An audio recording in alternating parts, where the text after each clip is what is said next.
देखने में बहुत अच्छा लग रहा है। संधि साहब बैठे होंगे यहाँ, वो आपको चैलेंजिंग भी है बीजेपी के लिए, क्योंकि इतना करप्शन किया उन्होंने। 40% की जो घर घर के अंदर बात पहुंच गई है, ये ऐसी बात ऐसे नहीं पहुंचती है। करप्शन तो हर जगह होता है, तो 40% करप्शन जब इतना ज़्यादा हुआ तब जाके हर घर में ये बात पहुंच गई। और बाकी आप देखिए पीएम साहब और अमित शाह जी डेरा डाले हुए हैं, अप एंड डाउन कर रहे हैं। तो आप सोच सकते हैं कि अप एंड डाउन करने नौबत क्यों आती है। प्रधानमंत्री जी का पद और गृह मंत्री का पद ऐसा होता है, पूरे देश के लिए होता है। हम देख रहे हैं कि वो चुनाव उनके लिए सब कुछ है, गवर्नेंस सब कुछ नहीं है। इसीलिए हालात खराब है देश के अंदर, महंगाई बढ़ती जा रही है, युवा में आक्रोश भयंकर है। राहुल गांधी की जो यात्रा थी, भारत जोड़ो यात्रा, वो 4 मुद्दे थे: महंगाई का, बेरोजगारी का, नॉन वायलेंस का, और अमीर गरीब की खाई बढ़ गई है, बढ़ती जा रही है। क्या सरकार की जिम्मेदारी नहीं है दोनों की या पूरे सरकार की? इन मुद्दों पे ध्यान दें, महंगाई कम कैसे हो। नंबर 2, बेरोजगारी इतना विस्फोटक है कि आप हम कल्पना नहीं कर सकते हैं। अगर 75% युवा इस देश में हुए हैं, उनकी आकांक्षाएं बहुत ज़्यादा, अपेक्षा है सरकार से, पर आप देखते हैं कि ना नौकरी है, ना कोई रोजगार है, सरकारी गैर सरकारी। वो बड़ा मुद्दा देश के अंदर। फिर उन्हीं में से एंटी सोशल एलिमेंट बनते हैं कि डकैतियाँ हो रही है, आत्महत्याएं हो रही है बच्चों की भी कई जगह पर, फ्रस्ट्रेशन के अंदर। ये तमाम घटनाएं जो हो रही है, ड्रग्स फैल रहा है देश के अंदर। तो सरकार के लिए ये भी महत्व रखता है कि कैसे हम गवर्नेंस करें जिससे कि युवा पीढ़ी जो कल के भारत का निर्माण करने वाली है, वो ह्यूमन रिसोर्स होता है, ह्यूमन रिसोर्स, उसका विशेष ध्यान रखें। कोई ध्यान नहीं सरकार के इन बातों पर। वो नॉन वायलेंस के बारे पर आप बताइए कि सब जगह तनाव है, हिंसा है देश के अंदर, धर्म के नाम पर, जाति के नाम पर। पत्रकार, साहित्यकार या लेखक अगर वो खिलाफ लिख दे आर्टिकल भी, तो आप जेल जाओ, आप देशद्रोही हो। और ये बात लागू होती सबके लिए भी। कितने लोग जेल में गए हैं। एक पत्रकार केरल से आ रहा था वहाँ कवर करने के लिए, यूपी के अंदर एक लड़की का रेप हो गया था, जिसको रात को 2:30 बजे जला दिया गया बिना उनके परिवार के। पुलिस ने कवर करने वाले रास्ते में पकड़ लिया, 1.5 साल तक वो जेल में रहा था। मैं तो उसका नाम भी नहीं जानता, अभी छोटा सुप्रीम कोर्ट से वो क्या नहीं, वो जो गाँव का नाम हाथरस, आपको मालूम होगा हाथरस का केस तो बड़ा संगीन आता है। कहने का मतलब ये कि जो हालात हो रहे हैं देश के अंदर, उससे पूरे देशवासियों को, प्रदेशवासियों को चिंता होना चाहिए। अगर हम चिंता नहीं करेंगे, अगली पीढ़ी भुगतेगी देश को। क्योंकि ये मंशा जो है, वो मंशा 1 पार्टी रूल की मंशा इनकी। धर्म के नाम पे राजनीति शुरू कर दी है। ये देश एक पार्टी का शासन कायम हो देश के अंदर, खतरनाक दिशा में देश जा रहा है। कोई नहीं जानता किस दिशा में जा रहा है, किस दिशा में जाएगा ये। हमने अगर विरोध नहीं किया प्रॉपर तरीके से, शिकस्त नहीं दी इनको, आज तो डेमोक्रेसी 70 साल के बाद डेमोक्रेसी रही है, इसलिए मोदी जी बने प्राइम मिनिस्टर। अगर डेमोक्रेसी नहीं रहती, पाकिस्तान के तरह हालात होते, आज़ाद दोनों मुल्क एक साथ हुए थे, तो मोदी जी प्रधानमंत्री कैसे बनते। उनको इस बात का एहसास ही नहीं है। कांग्रेस मुक्त भारत की बातें करते हैं। तमाम विपक्षी पार्टियों के नेताओं कहते हैं सब करप्ट लोगों की गैंग बन गई है। क्या ये शोभा देता प्रधानमंत्री के मुँह से कि तमाम बड़ी पार्टियों के मुखिया जो है, अगर तमाम बड़ी पार्टी एकजुट होती है तो ये गैंग बन गई, इनकी करप्ट लोगों की गैंग बन गई है। ये जो हालात बन रहे हैं देश के अंदर, लोकतंत्र कमजोर हो रहा है, संविधान की दर्जा उड़ रही है, ये हमारे लिए चिंता का विषय होना चाहिए। अभी जो मैंने कहा, मोदी जी आप और अमित शाह जी को मैं चैलेंज देता हूँ, आप ऐसा करो जहाँ सरकारें बीजेपी की है और जहाँ सरकारें 3 जगह कांग्रेस की है, आप उनको कंपेयर कर लीजिए। गवर्नेंस कहाँ अच्छी हो रही है, गवर्नेंस कहाँ अच्छी हो रही है। एक नमूना आपका कर्नाटक ही है। जहाँ जहाँ ये सरकारें, वहाँ इतना भयंकर करप्शन बढ़ गया है। ये चाल चरित्र चेहरा उसी बात करते थे, ये जिंदगी भर करते रहे, यहाँ तक पहुंचे तब तक। अब इनका चाल भी बदल गई, चेहरा बदल गया और चरित्र बदल गया है। इतना भयंकर करप्शन हो रहा है, किसी को पूछ लीजिए, उद्यमी को बता देगा आपको कि किस प्रकार से करने बढ़ा है। तो कहाँ इनकी चाल गई है, कहाँ चरित्र गया है और कहाँ इनका चेहरा गया है, ये सबके सामने है। गवर्नेंस आप मुकाबला करो, नंबर 1। लोकल चुनाव तो ये कोई पार्लियामेंट का है नहीं, ये चुनाव तो राज्यों का है।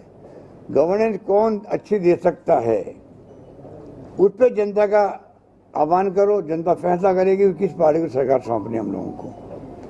हमारा दावा है जो हमने राजस्थान में किया है, हमारी पार्टी ने उसमें कई स्कीमें यहाँ पर मैनिफेस्टो में दी है, हमने करके दिखाया है, तब इन्होंने दिया है। ऐसा नहीं कि हमने खाली घोषणा कर दी और इन्होंने लिख दिया, ऐसा नहीं है। हमारे पास इम्प्लीमेंट होगी स्कीमें, तब लिखा गया है। और इनके वादे आप देख लीजिए, प्रधानमंत्री के रेवड़ी नहीं बटनी चाहिए, फिर आपके गुजरात कर्नाटक में जो दिया गया इन्होंने मैनिफेस्टो वादे किए, वो क्या रेवड़ी नहीं है क्या? वो उसको रेवड़ी कहे क्या? मेरा मानना है कि टाइम आ गया है इस देश के अंदर। 2 बातें मैंने कही है प्रधानमंत्री जी को भी। एक तो डॉक्टर मनमोहन सिंह जी ने, सोनिया गांधी जी ने 4 कानून पास किए थे।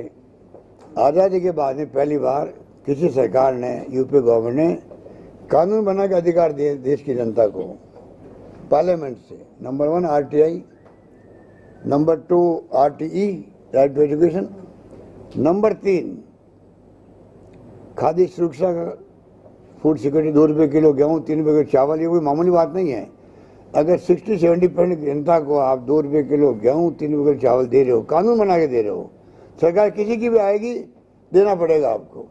और नंबर 4 मां नरेगा, जो अकाल सूखे, मैं तो उस राज्य आता हूँ, राजस्थान जाता हूँ, अकाल सूखे पड़ते रहे जिंदगी में, जब से हम पैदा हुए तब से ही। इस एक योजना ने वहाँ पर पूरा बदलाव कर दिया है, पूरा बदलाव कर दिया। रोजगार मिलना 100 दिन का, हालांकि हमने वहाँ 125 दिन कर दिया स्टेट फंडिंग से, वो अलग बात है।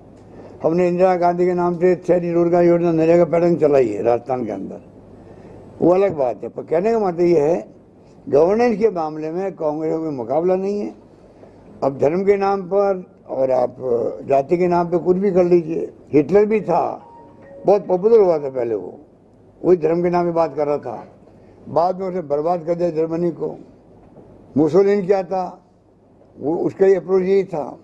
तो मेरा मानना है कि देश के अंदर गांधी का देश है ये, पूरी दुनिया लोहा मानती है। उनकी जन्म दिवस को अंतर्राष्ट्रीय अहिंसा दिवस मनाती है, और मनाने का फैसला हमने करवाया, यूपी गवर्नमेंट ने करवाया रिक्वेस्ट करके UN को। हमें गर्व होना चाहिए कि हमारे यहाँ पर सबसे बड़ा लोकतंत्र का मुल्क है दुनिया का, दुनिया लोहा मानती है। मैंने मोदी जी को कहा अभी एक प्रोग्राम में, मोदी जी आप जब जाते हो दुनिया में, आप कहते हो बहुत सम्मान होता है। क्यों होता है? दुनिया जानते है कि आप गांधी के देश से आए हो, आप वहाँ से आए हो जहाँ लोकतंत्र मजबूत बना 70 साल के अंदर। इंदिरा गांधी चुनाव हार गई थी, 1 सेकंड नहीं लगाया, मुरारी भाई देसाई की सत्ता सौंप दी। कितनी घटना ऐसी हुई है। ये देश हमारा मजबूत है लोकतंत्र के रूप से, उसको बचाए रखें हम सब लोग, ये हमारी सबसे बड़ी ड्यूटी होनी चाहिए, मेरा मानना है। बाकी तो हम कई उतनी कम बातें हैं, मैंने कहा आपसे मैं शेयर करूं कुछ बातों को। और लगता है मूड मुझे जो मैं 30 दिन मेरा यहाँ पर है, लगता है कि इस बार कर्नाटक की जनता ने फैसला किया है कांग्रेस की सरकार बनाने का।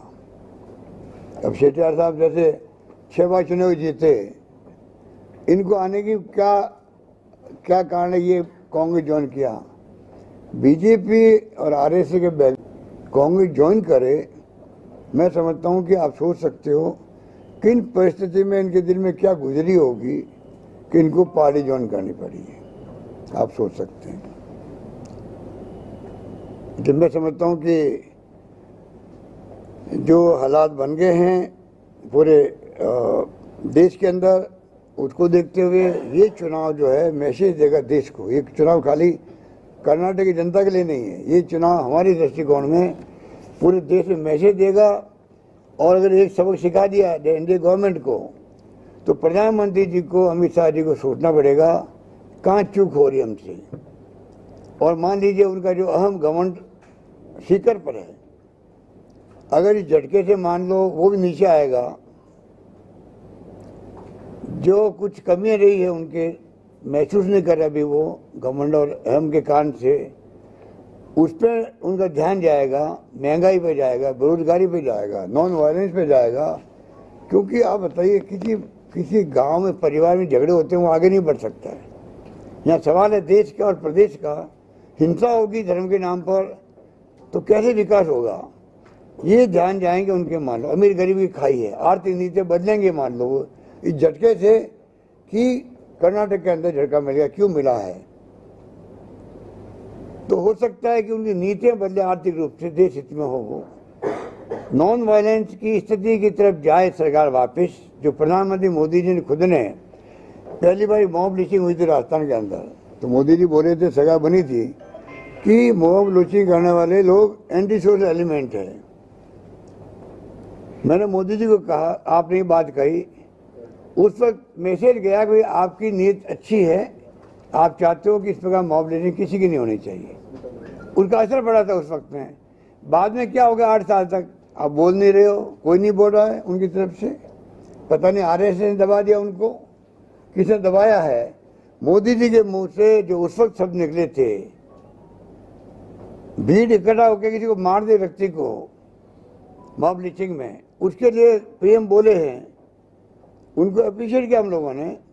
बाद में 8 साल से मुंह पे ताला लगा हुआ है मोदी जी के भी। इतना क्या दबाव पड़ गया उनके ऊपर। आज वक्त आ गया कि अगर इन बातों पर ध्यान नहीं दिया, अमीर गरीब की खाई का ध्यान नहीं दिया, बेरोजगारी पे ध्यान नहीं दिया और महंगाई पे अगर राहत नहीं दी लोगों को, तो मैं समझता हूँ विस्फोटक स्थिति बनेगी देश के अंदर। धन्यवाद। जो राजस्थान में आपने जो अच्छी कई योजनाएं चल रही है, स्वास्थ्य को लेकर भी बहुत बढ़िया योजना 25 लाख की बीमा की चल रही है, तो इस तरह की जो यहाँ मैनिफेस्टो में जो लागू की है, तो उसका क्या असर रहेगा इस चुनाव में और आगे क्या जो अन्य राज्यों में चुनाव होने वाले हैं? ठीक है, हमने कुछ मैं कहना चाहूँगा आपको, मैंने पीएम को भी रिक्वेस्ट की है लिखित के अंदर भी। 2 बातें हमने, वैसे तो हमने कुछ काम ऐसे किए जो कंट्री में कहीं नहीं, जैसे 25 लाख का बीमा हमने किया है सबका, फिर 10 लाख का किया था, 25 लाख का कर दिया। 10 लाख का दुर्घटना बीमा उसके साथ में है, उसी परिवार का। एक व्यक्ति की डेथ पे 5 लाख रुपए। भगवान करे कोई डेथ नहीं हो, एक्सीडेंट अलग बात है, पर पानी से डूब गया, गिर गया ऊपर से, जल गया या एक्सीडेंट हो गया तो हम लोग वहाँ पर दे रहे हैं। पर साथ में जो राइट टू हेल्थ का मैंने एक्ट बनाया है, आपने पढ़ा होगा, स्ट्राइक हो गई राजस्थान के अंदर डॉक्टरों की, राइट टू हेल्थ एक्ट बना है। हम कहते प्रधानमंत्री जी को वक्त आ गया है, आप विश्व गुरु बनने की बातें कर रहे हैं देश के लिए, आप राइट टू हेल्थ लाइए, नंबर 1। नंबर 2, मैं 1 करोड़ लोगों को दे रहा हूँ पेंशन वहाँ पर, बुजुर्गों को, महिलाओं को और निःशक्त जनों को, डिसेबल्ड को। हम चाहेंगे प्रधानमंत्री जी सोशल सिक्योरिटी एक्ट बनाए कंट्री के अंदर, जिस पूरे कंट्री के सब लोगों को एक सी पेंशन मिले। अभी राज्य में अलग अलग पेंशन मिलती है, 1000, कहीं 500, कहीं 1500 रुपये मिलती है। उस परिवार का भला नहीं हो सकता। दुनिया के मुल्कों में हर परिवार नीडी है, उनको वीकली पैसा मिलता है। हम चाहेंगे मजदूर भी, आप यहाँ बैठे हैं, इस बिल्डिंग को खाली मशीन से नहीं बना है, मजदूरों से बना है। 55 साल 60 साल के बाद मजदूर काम नहीं कर सकता, क्या उसको सिक्योरिटी नहीं मिलेगी परिवार को उसको? आज राहुल गांधी ने प्रयास किया था न्याय योजना का, 6000 रुपये प्रति माह का, वो भी एक प्रकार से सोशल सिक्योरिटी है। मैं चाहूंगा ऐसा एक्ट बनाए, पार्लियामेंट के अंदर बने। उसके अलावा जो हमने 3-4 काम, ओपीएस बहाल किया कर्मचारियों के लिए। ओपीएस का वेलकम पूरे देश में हो रहा, क्योंकि सिक्योरिटी में 35 साल की सर्विस जो करता है उसको सिक्योरिटी मिलना जरूरी है। ओल्ड एज के अंदर जो ओपीएस से मिलती है, एनपीएस से नहीं मिलती है। एनपीएस तो आपका जो शेयर मार्केट और म्यूचुअल फंड के आधार पर वो डिपेंड करता है। अब अडानी जी का भी शेयर गिर गया मान लो, तो उस वक्त में जब ये रिटायर होंगे लोग, तब कौन से शेयर बढ़ेंगे गिरेंगे, किसी कोई गारंटी नहीं होती है। उनके ऊपर डिपेंड कैसे कर सकते हो आप कर्मचारी को? जो गवर्नेंस में बड़ा हिस्सा निभाता वो, उसको कैसे आप छोड़ सकते हो एनपीएस के नाम पर? उसको हमने कहा है कि आप इसको लागू करो देश के अंदर।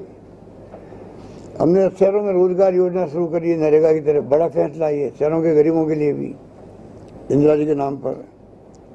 हमने एक नया जो आजकल ओला उबर सब चल पड़े हैं, ऐसी कई एक्टिविटी हुई जो नए लोग वहाँ काम करते हैं, कोई टैक्सी कोई और सभी डिलीवरी, उनकी कोई सिक्योरिटी नहीं है। राजस्थान वो राज्य देश में पहला राज्य जो गिग वर्कर्स कहलाते हैं, इनके लिए हमने अभी तो उनका सोशल वेलफेयर के लिए बनाया फंड 100 करोड़ का। अब हम उनके लिए एक्ट बनाएंगे कि तमाम ऐसे जो मालिक लोग हैं, ये जो नई इंडस्ट्री पैदा हुई है, इनके और उनके संबंध ऐसे होने चाहिए वो भी उनको उनकी सिक्योरिटी मिल सके उन लोगों को। आज उनको लिया 2 साल बाद निकाल दे, वो कहाँ जाएंगे? कई लोग टैक्सी हैं, लोन लेते हैं, डूब जाते हैं। तो ये हमने पूरा डिस्कशन किया है। बल्कि जो राहुल गांधी की यात्रा थी, भारत जोड़ो यात्रा, उसके अंदर एक डेलीगेशन आया, उन्हें पहली बार हम लोगों को उसने कन्विंस किया और राहुल जी कन्विंस हुए।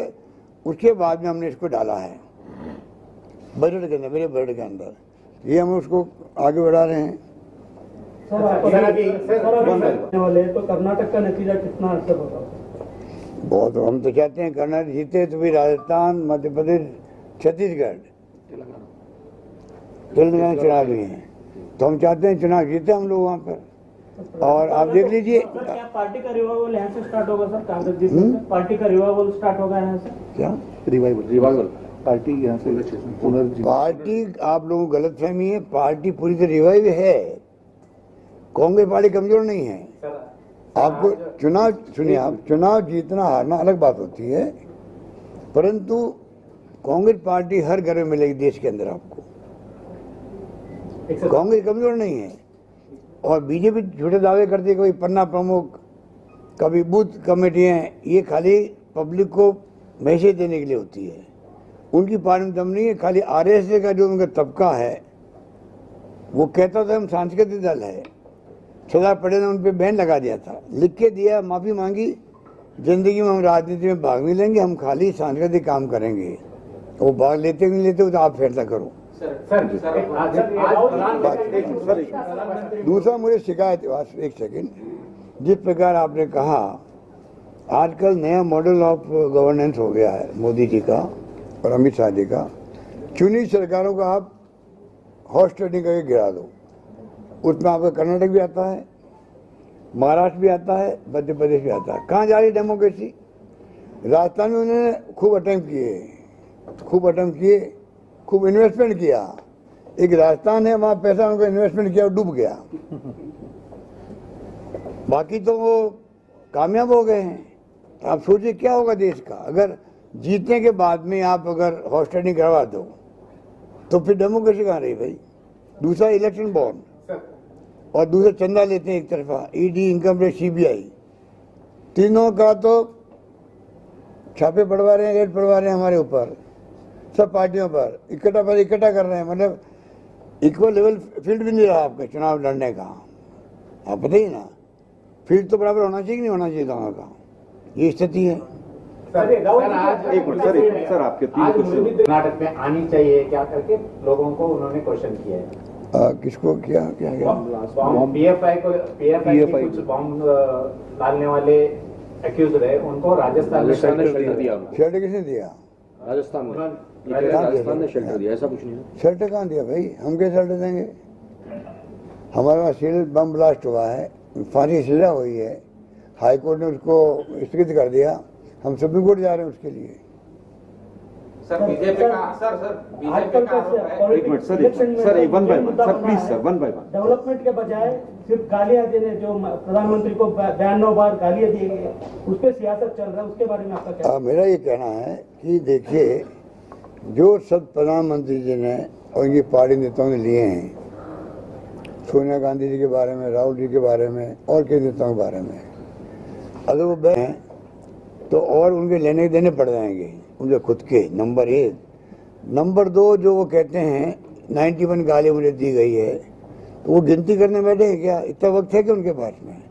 नंबर 3, उन 91 में 7-8 लोग ऐसे हैं जो कांग्रेस में थे तो गालियाँ दी होगी, उनको भी बीजेपी में उनको एंट्री क्यों दी उनको?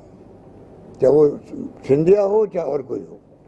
तो ये जो खाली वो भावात्मक मोड़ दे करके चुनाव जीतना चाहते हैं। उनके पास कुछ डेवलपमेंट मुद्दा नहीं है इसलिए ऐसे उछाल रहे हैं या फिर यही बात है जो आप कह रहे हो। मैंने क्या शुरू में कहा, जो चैलेंज हम देते हैं उनको। सर बीजेपी के लीडर जो भी आ रहे हैं कर्नाटक में मैनिफेस्टो के बाद कांग्रेस में रहे हैं, वो स्टेट को दिवाली की तरफ लेके जाएगा। राजस्थान में जो कुछ भी फ्री अनाउंस किए थे वो अब तक जारी नहीं हुआ बोल के प्रचार कर रहे हैं। जारी क्या हो, बेनिफिट मिलने लगे लोगों को। फिर 10 लाख का बीमा था, बेनिफिट मिलने लग गया।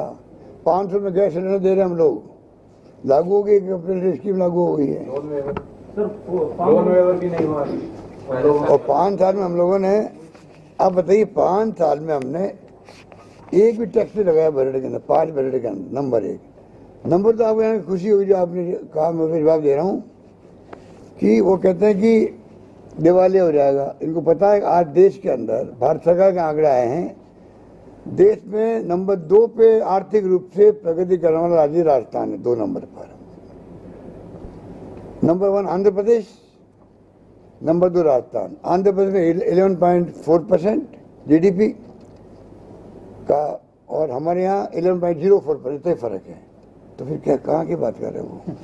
सर लोन वेवर भी न करने की बात, आपका जो मैनिफेस्टो में किसानों का लोन वेवर करने की बात हुई थी उसको हो गया, नहीं किया है करके हमने 1 2 3 ऐसा वो लोग बोलते रहते हैं। वो तो बोलने के लिए कुछ उनके पास है नहीं, वो झूठ बहुत बोलते हैं।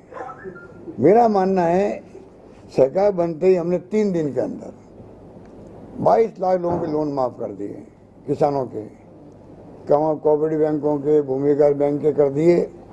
14,000 करोड़ हमने खर्च किया, उसमें 6,000 करोड़ तुमने उनका माफ किया, बीजेपी राज का, वो माफ हमने किया है। राष्ट्रीयकृत बैंक जो है, नेशनल बैंक, उनके लिए पीएम एग्री नहीं हो रहे हैं। हम उनको कह रहे हैं कि जैसे बड़े बड़े इंडस्ट्री से आप 1 टाइम सेटलमेंट करते हो, वो सेटलमेंट किसानों से कर लीजिए, किसानों को हिस्सा दे देंगे आपको। वो तैयार नहीं हो रहे हैं, तो गलती उनकी है ना उसके लिए। तो सर कर्नाटक की इलेक्शन मैनिफेस्टो में बजरंग दल को बैन करने की बात, इसके बारे में आपका क्या है? मेरा ये कहना है कि देखिए, सुप्रीम कोर्ट का आपने देखा होगा रुख, जो 1 महीने में 2 बार बोल चुके हैं पूरे देश के लिए। कोई भी व्यक्ति या संगठन, कोई भी व्यक्ति भी हो सकता है, अगर वो जाति और धर्म के नाम पर कहने से फैलाता है, ठीक है, भड़काता है, उसके खिलाफ आप मुकदमा दर्ज करो। और जो नहीं करेगा थानादार, पुलिस वाले, तो कंटेम्प्ट ऑफ कोर्ट माना जाएगा। इतने बड़ी टिप्पणी कोई हो नहीं सकती। कंटेम्प्ट ऑफ कोर्ट माना जाएगा, सुप्रीम कोर्ट कह रहा है, हाई कोर्ट नहीं कह रहा है, लोअर कोर्ट नहीं कह रहा है। तो आप बताइए क्या ये स्थिति नहीं आ गई है? हम सभी धर्म के लोग, सभी जाति लोग, चाहे कोई भी संगठन हो, वो संगठन बना करके मान लीजिए वो वेमनी से फैलाता है, आक्रोश पैदा करता है धर्म के नाम पर, दुश्मनी पैदा करता है, तो उसको सुप्रीम कोर्ट क्या कह रहा है? उसके आधार पर वो भावना व्यक्त की गई उदाहरण के रूप में, और ये कहा गया है कानून के अनुसार कार्रवाई होगी। अब कल मीडिया जो है, क्योंकि मीडिया बहुत दबाव में है, मीडिया के मालिक डरते हैं ईडी, इनकम टैक्स, सीबीआई से। ये जो आप लगा रखे कैमरे, ये क्या करेंगे? ये तो मेहनत ही कर सकते हैं, इनकी कोई गलती नहीं किसी की। क्योंकि मालिक लोग जो है, जो खुद डरता है कब इनकम टैक्स आएगी, कब ईडी आएगी, कब सीबीआई आएगी, तो दबाव में है मीडिया देश के अंदर। वो भी डेमोक्रेसी के लिए खतरे में है, वो भी देश के लिए खतरे की स्थिति है। मीडिया वाली बात, मीडिया को हम सम्मान करते हैं बचपन से ही, हम मीडिया फ्रेंडली कहलाते हैं।